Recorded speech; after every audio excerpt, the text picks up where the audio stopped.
जम्मू कश्मीर के डोडा में बादल फटने से भारी तबाही, 10 से ज्यादा घरों को नुकसान पहुंचा। इलाके में राहत और बचाव का काम जारी। जम्मू कश्मीर में कटरा शिव खोड़ी नेशनल हाईवे पर लैंडस्लाइड हुआ। हाईवे पर पत्थर और मलबा गिरने से ट्रैफिक ठप हुआ।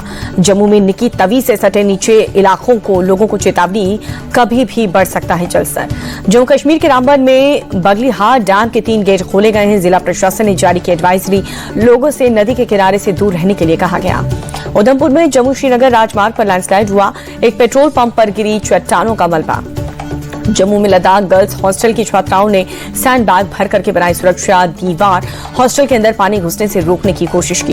हिमाचल प्रदेश के धर्मशाला में भारी बारिश से मची तबाही, कई घर ढह गए, सड़कें भी क्षतिग्रस्त हुई। मनाली में भारी बारिश के बाद ब्यास नदी में जबरदस्त उफान, सड़क के ऊपर आया नदी का पानी में फंसे एक शख्स को क्रेन से निकाला गया।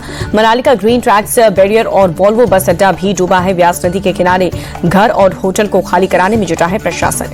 ब्यास नदी का पानी सड़क पर आने से कुल्लू मनाली राजमार्ग कई जगह बहा। कुल्लू से मनाली और मनाली से लेह का रास्ता भी कई जगह बंद है।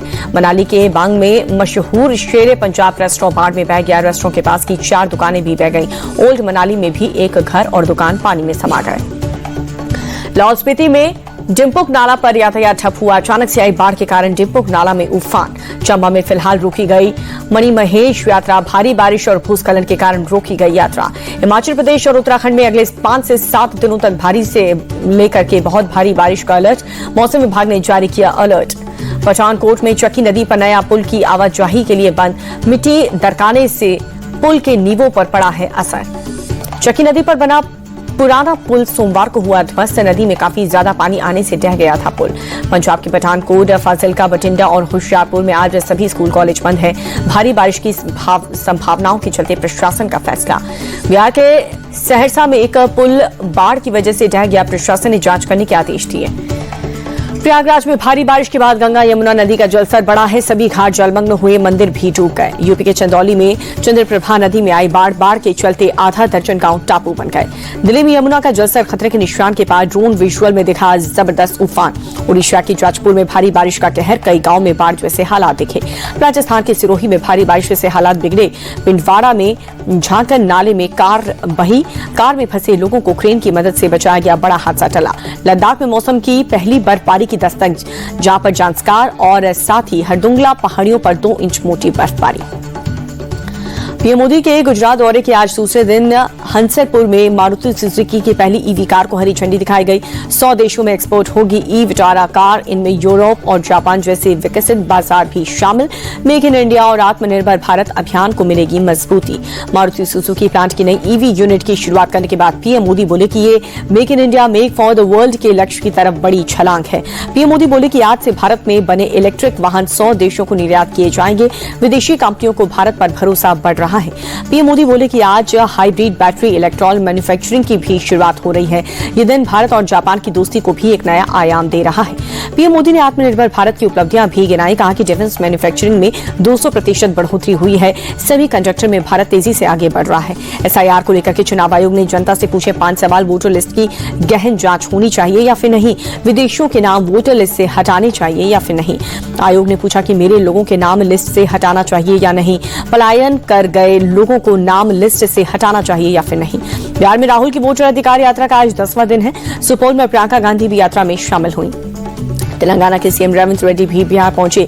सुपौल में राहुल की वोटर अधिकार यात्रा में शामिल हुए। तेजस्वी यादव का एनडीए पर निशाना, बोले एनडीए यानी कि नहीं देंगे अधिकार। ये लोग जनता के अधिकार छीनना चाहते हैं। लोकतंत्र और संविधान खत्म करने की कोशिश में बीजेपी। 130वें संशोधन विधेयक पर बोले तेजस्वी यादव, इस देश में तानाशाही चरम पर है। ये विधेयक लोगों को ब्लैकमेल करने के लिए लाया गया है। मतदाता अधिकार यात्रा पर बिहार के उप मुख्यमंत्री विजय कुमार सिन्हा बोले कि ये अधिकार छीनने वाले लोग हैं। ये परिवार तंत्र को स्थापित करना चाहते हैं। आम आदमी पार्टी नेता सौरभ भारद्वाज के घर पर ईडी का छापा। दिल्ली हॉस्पिटल कंस्ट्रक्शन घोटाले में एजेंसी की कार्रवाई हुई। 13 जगहों पर ईडी की छापेमारी। घोटाला करीब 5,590 करोड़ का। 24 प्रोजेक्ट्स को लेकर के स्वास्थ्य विभाग पर गंभीर आरोप। अरविंद केजरीवाल ने सौरभ भारद्वाज के घर पर ईडी रेड को एजेंसीज के दुरुपयोग का मामला बताया। एक्स पोस्ट में लिखा, मोदी सरकार हमारी आवाज दबाना चाहती है, ये कभी नहीं होगा। सौरभ भारद्वाज के खिलाफ ईडी की छापेमारी पर संजय सिंह बोले, सौरभ के खिलाफ दर्ज केस झूठा और निराधार है। झूठे मामले दर्ज कर जेल में डालना मोदी सरकार की नीति है। दिल्ली के पूर्व डिप्टी सीएम मनीष सिसोदिया बोले कि पीएम की फर्जी डिग्री के मुद्दे पर ध्यान भटकाने के लिए सौरभ भारद्वाज के घर पर ईडी का छापा। सौरभ भारद्वाज के खिलाफ ईडी की रेड पर मंत्री मंजींदर सिंह सिरसा बोले, ईडी की कार्रवाई का स्वागत। अस्पताल निर्माण के नाम पर इन्होंने हजारों करोड़ का भ्रष्टाचार किया। एमपी के महू में रन संवाद में सीडीएस जनरल अनिल चौहान का बड़ा बयान, बोले कि भारत शांति प्रिय देश है, लेकिन कोई भी गलतफहमी ना पड़े। आप शांति चाहते हैं तो युद्ध के लिए भी तैयार रहें। इंडिया गठबंधन के उपराष्ट्रपति पद के उम्मीदवार बी सुदर्शन रेड्डी लखनऊ पहुंचे। एयरपोर्ट पर समर्थन ने जोरदार स्वागत किया।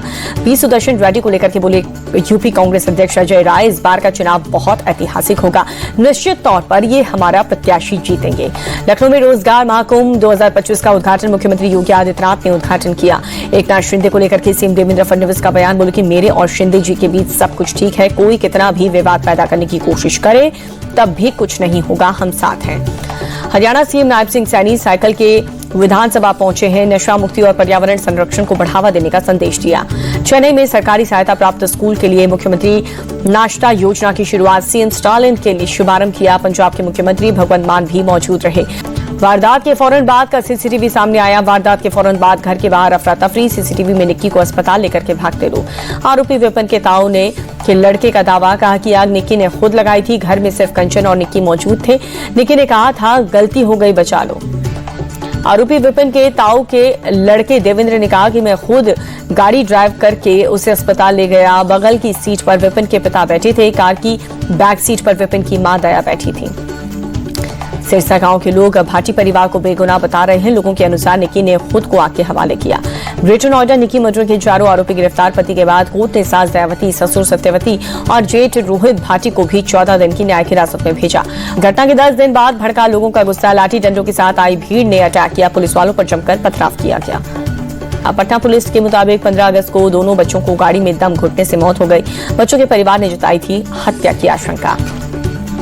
बिहार के सहरसा में तेज रफ्तार का कहर। अनियंत्रित स्कॉर्पियो घर में घुसी। पति पत्नी की मौत। नशे में धुत था कार चालक। घटना के बाद ग्रामीणों का गुस्सा फूटा। बराई चौक पर आगजनी कर प्रशासन के खिलाफ किया प्रदर्शन। दिल्ली के सीएम रेखा गुप्ता पर हमला मामले में गिरफ्तार दोनों आरोपी 14 दिन की न्यायिक हिरासत में भेजे गए हैं। मुख्य आरोपी राजेश के साथी तहसीन को पुलिस ने रविवार को गिरफ्तार किया था। सीएम रेखा गुप्ता पर हमला मामले में नया मोड़। पुलिस ने सिविल लाइन्स इलाके में बरामद किए चाकू। सीएम पर चाकू से हमले की योजना थी। पुलिस के मुताबिक आरोपी राजेश सीएम रेखा गुप्ता पर हमले के लिए लाया था चाकू। सीएम आवास पर सिक्योरिटी को देखते हुए सिविल लाइन्स में फेंका था चाकू। फरीदाबाद के एक मॉल में बाउंसर के 2 गुट में जमकर मारपीट हुई। सोशल मीडिया पर वीडियो वायरल हुआ। पुलिस पूरे मामले की जांच में जुटी है। पश्चिम बंगाल के कृष्णनगर में घर में घुसकर 12वीं की छात्रा को गोली मारकर हत्या। वारदात के वक्त घर पर अकेली थी छात्रा। वापसी रिश्ते में विवाद के बाद गोली मारने का शक है। बेंगलुरु में एक प्राइवेट कर्मचारी के भगवा शॉल ओढ़ने पर बिफरे कुछ मुस्लिम युवक शर्ट फाड़ करके पिटाई कर दी। वीडियो वायरल होने के बाद तीनों आरोपी तबरेज, इमरान और अजीज अरेस्ट कर लिए गए। पानीपत में जीटी रोड पर युवती के छेड़खानी करने वाले 2 आरोपी अरेस्ट कर लिए गए। वीडियो वायरल होने पर पुलिस ने प्रमोद और संजीव को गिरफ्तार कर लिया। मदर टेरेसा की 115वीं जयंती पर आज कोलकाता में मिशनरीज ऑफ चैरिटी के लिए गई सामूहिक प्रार्थना। लखनऊ में अलीगंज स्थित सिटी मॉन्टेसरी स्कूल पहुंचे हैं शिवांशी शुक्ला। बोले कि यही क्लासरूम है जहां पर मैंने पढ़ाई की थी। वापस आकर मुझे बहुत अच्छा लग रहा है। हरतालिका तीज के मौके पर उज्जैन के महाकालेश्वर मंदिर में उमड़ा भक्तों का सैलाब। दर्शन कर श्रद्धालुओं ने बाबा महाकाल का आशीर्वाद लिया। पुरी के श्री जगन्नाथ मंदिर में सुबह ही आरती, उमड़ी भक्तों की भारी भीड़। वाराणसी में गणेश चतुर्थी के लिए मूर्ति को फाइनल टच। कल से शुरू हो रहा है गणेशोत्सव। केरल के प्रसिद्ध गुरुवायूर मंदिर के तालाब में ब्लॉगर जैस्मीन जाफर पर पैर धोने पर विवाद। शुद्धिकरण के लिए मंदिर मैनेजमेंट कराएगा अनुष्ठान। 3 से 4 सितंबर को होगी जीएसटी काउंसिल की मीटिंग। 22 सितंबर से जीएसटी की नई दरें लागू करने को हो सकता है फैसला। पेटीएम का बड़ा ऐलान। पेटीएम मनी में 300 करोड़ की नकदी डालेगी ब्रीफिंग कंपनी। आईपीओ के लिए नंबर में ड्राफ्ट पेपर्स फाइल करेगी ओयो। इश्यू की मदद से कंपनी वैल्यूएशन 70,000 करोड़ तक पहुंचाने का टारगेट है। 29 अगस्त को भारत में लॉन्च होगा सैमसंग गैलेक्सी A17 स्मार्टफोन। 18 से 23,000 रुपए के बीच हो सकती है कीमत। अमेरिकी राष्ट्रपति ट्रंप का भारत पर टैरिफ अटैक। 25% एक्स्ट्रा टैरिफ लगाने को मंजूरी दी। रूस से तेल खरीदने का आरोप लगा करके 25% पेनाल्टी लगाई। टैरिफ के चलते अमेरिका में भारतीय सामान महंगे होंगे।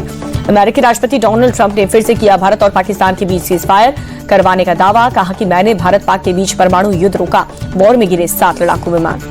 अमेरिकी राष्ट्रपति ट्रंप के चीन पर 200% टैरिफ लगाने की धमकी दी। बोले कि मेरे पास ऐसे कोई कार्ड जिन्हें खोल दिया तो चीन बर्बाद हो जाएगा। राष्ट्रपति ट्रंप बोले कि अगर चीन ने अमेरिका को पर्याप्त मात्रा में मैग्नेट की सप्लाई नहीं की तो उनके आयात पर भारी टैरिफ लगा देंगे। दक्षिण कोरिया के राष्ट्रपति अमेरिका के दौरे पर राष्ट्रपति ट्रंप से मुलाकात की। कई द्विपक्षीय मुद्दों पर चर्चा हुई। एशिया कप के पहले संजू सैमसन का धमाका। केरल क्रिकेट लीग में कोची ब्लू टाइगर्स के लिए 42 गेंद में शतक ठोका। 51 गेंदों में 121 रन बनाए। इंग्लैंड के खिलाफ टेस्ट सीरीज में आकाशदीप ने अपनी 66 रन की पारी को लेकर के खुलासा किया। कहा कि गेंदबाजों को थकाने के लिए ज्यादा समय तक क्रीज पर बने रहना लक्ष्य था। सचिन तेंदुलकर ने अपने बेटे अर्जुन तेंदुलकर की सगाई की खबरों को लेकर के चुप्पी तोड़ी। अर्जुन और सोनिया की सगाई की पुष्टि की। विमेंस वनडे वर्ल्ड कप के लिए पाकिस्तान क्रिकेट टीम का ऐलान। फातिमा सना को मिली पाकिस्तानी की जिम्मेदारी। पहली बार वनडे वर्ल्ड कप में कप्तानी करेंगी फातिमा सना। विमेंस वर्ल्ड कप में पाकिस्तान अपने सभी लोग मैच कोलंबो में खेलेगा।